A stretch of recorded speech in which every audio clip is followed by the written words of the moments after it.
Kyle Kemper, you are a visionary strategist, technologist, artist, and a family man. And I've been reading about you and your background, and it's been written also in Wikipedia that you're the son of Fred Kemper and Margaret Trudeau, and that means you are the half brother of Prime Minister Justin Trudeau. Is that right? That is right. And thank you Correct. very much for having me on this show, Kevork. It's my pleasure. It's a pleasure to have you on my channel. Although my channel is not as big as the other channels, but I would like to give a platform to people who are protesting now or participating in the organization of the protests in Canada, because in my opinion, it's very important after 2 years of these restrictions and the lockdowns and the authoritarian measures that the governments, especially in the West, are trying to impose on their own people, after telling us that it's 2 weeks to flatten the curve, and now we are passing the 2 years and there is no sight in the future. You cannot see that there is an exit strategy, and they're trying still to strangle especially the working class. And now after 2 years we can see that the truckers started a protest, and they are gathering from different cities and they drive to Ottawa, right? So what is this protest? What are the goals of this protest, first of all? And why it took them so long, 2 years, after all these restrictions, after all these lockdowns, after strangling the working class, for them to start protesting?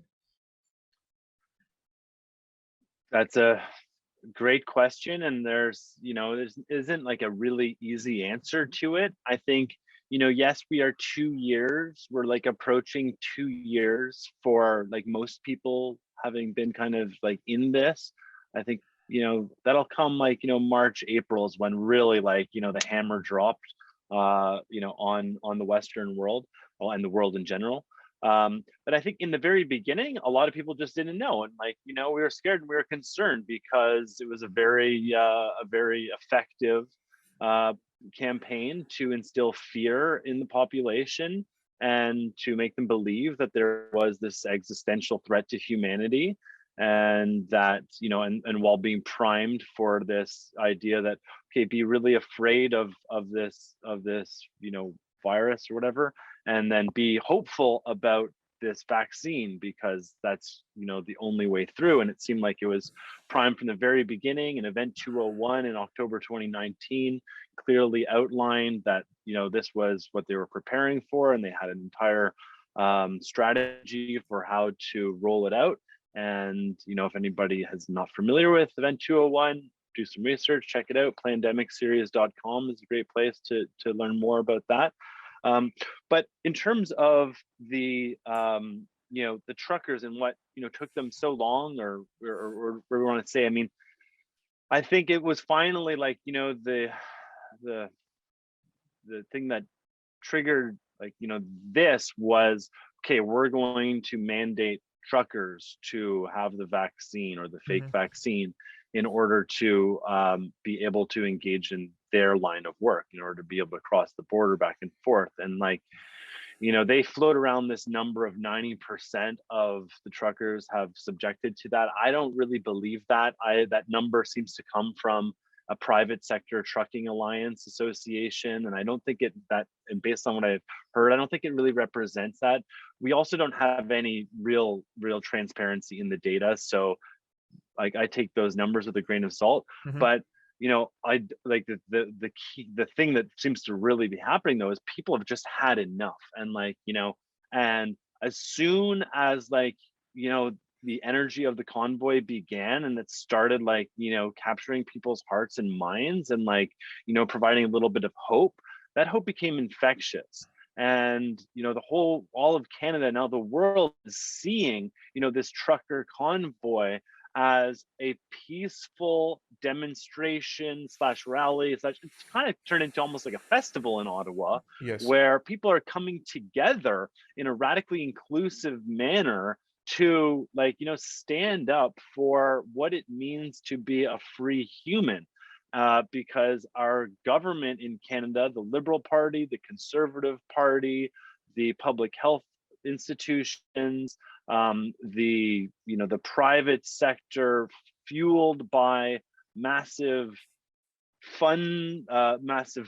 funding and donations and profits from the, this pharmaceutical industrial complex, have just been relentless in pushing this. And we've seen, many people who are supposed to be representatives have turned into, marketing agents for an industry that really has a horrible track record and do not really care about the health and well-being of Canadians, but they care about, profits and and control. So we don't really know exactly what's going on, but like something has happened, and the time is now. The world is watching, and I think, like, based on like Omicron, whatever that is, like being so kind of like Mild. weak, and the fact that Yes. everybody's like all those who have, like, submitted to this experimental technology are still getting sick and passing it on.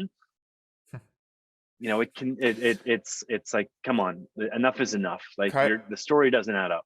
this is exactly, I think, what happened. Although I don't live in Canada, but I have a lot of Canadian friends, and also, by the way, there are many Syrians now living in Canada after the refugee crisis, and and some of them that I know at the beginning, they were telling me that I'm a conspiracy theorist, blah blah blah, all these accusations, and they even voted for Justin Trudeau. The other day, I saw a few of them, they're supporting the trackers. And when I asked them, they said, I mean, enough is enough. We have taken the first, the second jab, and the booster, and we still didn't get our lives back. So even the people who are most pro-vaccine, they're also fed up with these restrictions, right? So these trackers now, the first demand is to abolish the vaccine mandate, and the second are the other restrictions, right? So it's not exclusive to the trackers mandate. It's also in general that the restrictions should be abolished, just like in Denmark now and other Scandinavian countries, they're abolishing. Finland, they abolished all the restrictions. They're going back to their lives. They're considering COVID as a flu, like the same level of flu. Which it is. Hmm. And in my opinion, it is. It's maybe a bad flu, but I don't really need to get into that. We know it's not. We know that what it's not. We know it's Yeah. not a deadly, like, a highly deadly pandemic. No, it's That was the original narrative. It never reached any of the professed modeled thresholds. It doesn't even meet the definition of a pandemic, although they probably changed the definition of a pandemic, to suit the interest, just like they're changing the definition of vaccine, yeah. to fit with something that doesn't provide immunity or doesn't stop transmission. So it's like, it's completely ridiculous. And the truckers, they are really, what are the truckers? I mean, we see truckers. The truckers are symbolic and represent, like, a massive group of Canadians, but also, like, many freedom-loving Canadians are being drawn to this. So it's well beyond just the truckers now. And the demand or the request or, like, the purpose of this convoy is to do exactly what Denmark did. Enough is enough. Yeah. Like, no more vaccine mandates, no more vax pass. We're not going to engage in medical segregation. No more masks by law, no more, like, mandated masks. I think that's a really big one that people don't oversee, because the masks have had an incredibly potent effect on the psyche of humanity, on the That's true. psychology of children and That's true. adults, and it has enabled many people to hide. It's been dehumanizing, it's been demoralizing, and you need to take off these masks because they serve no purpose other than to show compliance to a sick ritual of control.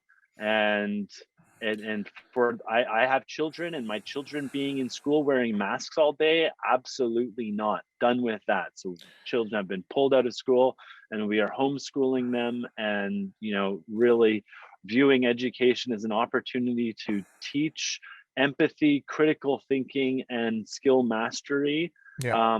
as opposed to, like, this standardized approach that I think is really limiting towards a child's potential, or the human potential. Kyle, imagine how much damage these masks have inflicted on the matures and then compare it with the children. If these masks have inflicted this much of damage to the psychology of the matures, like I go to the gym and I see healthy young men and women in my age, 20, 30s, and they are wearing FFP2 mask while they're doing their training in the gym.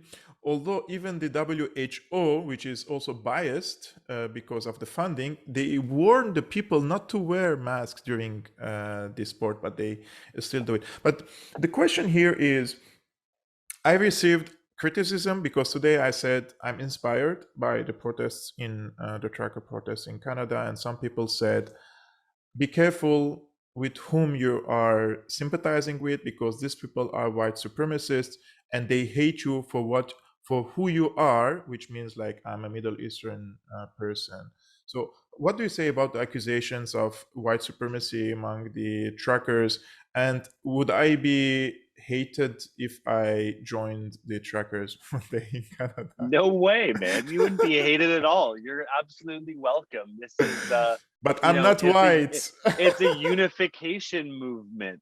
It's a unification movement, and that's like, that is this de facto argument or statement or subjective perception propagandistic message that they're trying to get across, is like, to try and dismiss this truly incredible happening by labeling it into something that can be easily kind of dismissed or canceled or hated.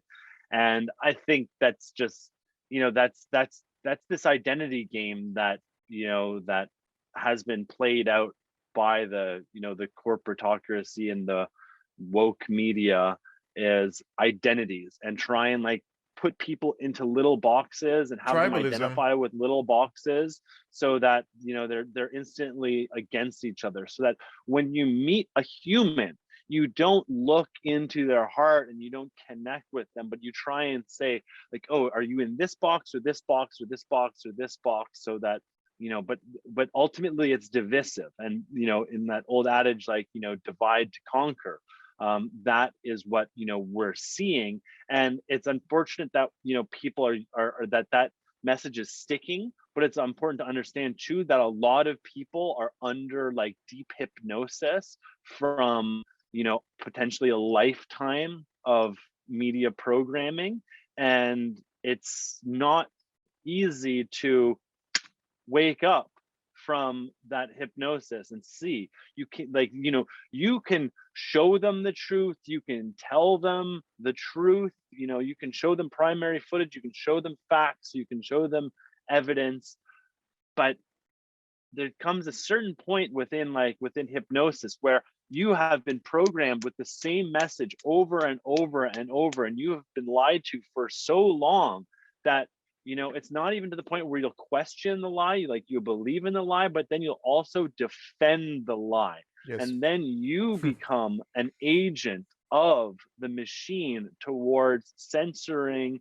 and propagating that that false fear, deceptively organized narrative.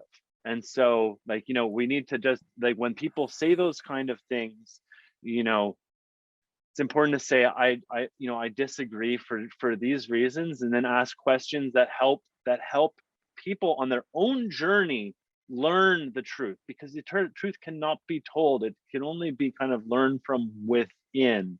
I think that's a critical step that people need to that those who are still kind of like under the spell of like the mass media and the pharmaceutical, big tech, World Health Organization, Bill and Melinda Gates Foundation narrative, that are coming out. But more and more people are coming out, and I think Elon Musk made a really astute tweet the other day when he said, Justin, if you had the mandate of the people, there would be a counter protest of massive amounts of people coming out to support you and what you've done. But that does not exist. That No. is not there. People, those who really believe in the narrative, they are staying at home. They're continuing to isolate themselves and continuing to feed themselves with the media. And it's like, the blinders are on. But we're seeing more and more people showing up, coming out, rallying all across the country and now all across the world, because this isn't just a Canadian plight.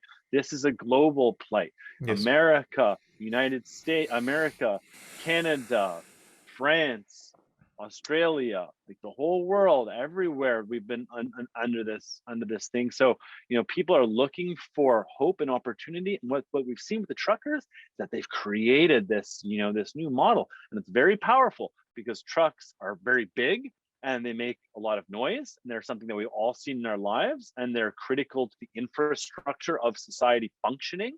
And, it's a group like, don't mess with truckers. Like it's one of the old adages. And By if the you way, mess with the truckers, my father used to sell spare parts for big trucks, Mercedes and MAN. So in my childhood times, I used to go and help my father in his business. And the truckers, as you said, do not mess with truckers. They're bold and they don't buy bullshit. They're very strong in their human feelings, and they also follow their gut feelings. So I think this was the really right trigger in Canada, something that the entire world needed. And I hope the truckers, especially in Australia and New Zealand, are taking notes, because these three countries, Canada, Australia, and New Zealand, have gone really too far, and the people are still obeying, unfortunately, now in Canada, in Australia and in New Zealand. Kyle, my last question for you is about Justin Trudeau. Do you think he is really convinced of the policies he's taking and imposing on the people, especially after the health crisis in 2020? Or he is a controlled politician, and there are huge, let's say, multinational corporations and pharmaceutical industries and other companies who are behind him and affecting his policy well, I mean, I don't decision think there's making? any debate that there are companies and policies and foreign interests influencing its policies. I haven't seen Justin like do anything publicly, like, open debate around any of this. It seems like all of his like, press conferences and statements are pretty scripted. Like the ones we saw yesterday, he's reading a script. I don't think he wrote what he's reading.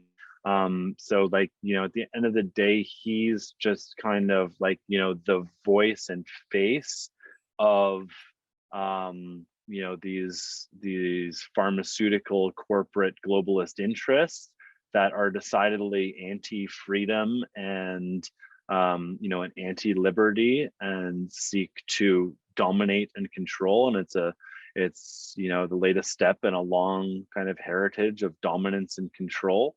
And how does he personally feel about this? Like, I don't know. I would love to talk to him, and I would love for him to be more vulnerable and open towards having qualified discussions around this.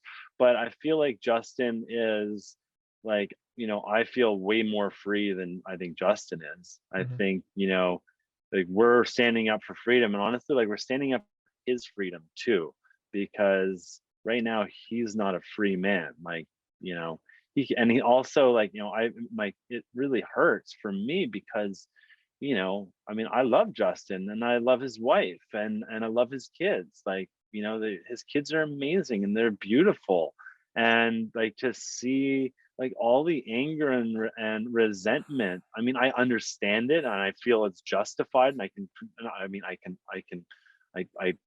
it, it's understandable, like because it's been really radical, and it's been hate filled, and it's divisive, and it's like, they speak all about equity and opportunity and all these woke platitudes all the time, while at the same time, like, actively committing segregation and saying words that are just like, very dangerous rhetoric that's that's, that's hateful and encourages segregation, and will actually, like, encourage more, it could encourage like violence towards, a minority group. And I feel like that's something kind of Charles Eisenstein warned us about with his essay Mob Mentality and the Unvaxxed, because, like, as part of their whole pharmaceutical narrative has been like, this fake vaccine is the only solution out of this thing, which I think is just hogwash. I think, like, there's so many questions, there's so much debate, there's so much discussion required when it comes to complex systems, that a one size fits all approach that involves an injection of an experimental technology that doesn't provide immunity or stop transmission, that just sounds like there's more than meets the eye here. While they're all saying, look here, like, what's happening over here? Got to be careful. Yes. Kyle, I'm very happy to have you on Syriana Analysis. I'm sure the audience appreciate your input and insight, and I personally would be very happy to see the truckers protest succeed in their goals to abolish the mandates, and I hope it will have the domino effect on the rest of the world, and we go back to our normal lives and to our free selves, and not showing 3 different papers. When I go to the cafeteria now, I have to show 3 different papers, including my personal ID, in order to get in. It feels like a third world country in a war situation. Yeah, and the line has been crossed for most people now. Yeah. So it's time to stand up, to say no, to work with those who are enforcing, to encourage individuals to talk with your colleagues, to think about what type of action you can take towards reversing this trend, towards standing up, towards breathing freely, towards operating as free humans in society, guided by principles of integrity, honor, and respect. Like, we do not, like, I'll like, speaking on behalf of like a unity movement, like, this is about unification. This is not about division. This is about respecting individual autonomy and independence and sovereignty. It's not about pushing subjective beliefs or worldviews onto people. But that said, there has been a conspiracy that has taken place. A small group of people have coordinated to commit crimes. That is the definition of a conspiracy. It's in plain sight, and it needs to be stopped. Yes. So thank you very much, Kevork, to everybody who watches this and listens. Thank you very much. I think all the 3 people of the world are in sympathy, and they are supporting you guys. Thank you very much, Kyle, for being my guest on Syriana Analysis. Ciao. Thank you so much. What does it say? Sorry. So it says, F your white nationalist agenda. I am not a white. This is nothing to do about white. This is nothing to do with truckers. This is about freedom for all of Canadians. You can be brown, black, white, blue, whatever color you want to be. This is about freedom.